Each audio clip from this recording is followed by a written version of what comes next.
Hi everybody, today I'm going to show you how to view grades in Canvas. We'll talk about accessing teacher feedback and we'll also use the what if grade. So when I log into my Canvas course, notice I can see if I have any new grades that are showing. When I click on the grades, it's going to take me to the gradebook. In the gradebook, I can see any assignments that are missing.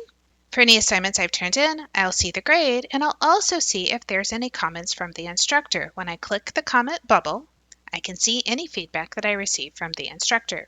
You can also click the name of the assignment, which will take you to your attempt.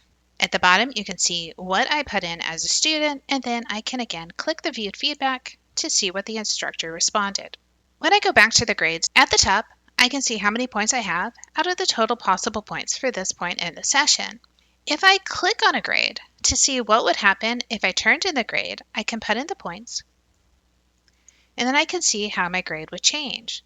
So since I've missed a couple of assignments, let's put in scores for a few of them. And I can see as I do more assignments, my grade in the class will improve. If I want to clear those out, I hit revert to actual score so that I see how I'm doing at this point in the class. I also want to draw your attention to this check mark that says calculate based only on graded assignments. If your instructor is not putting in zeros for any missed assignments that have already passed their due date, then your grade is not reflecting those assignments and it could be lower than what's actually showing.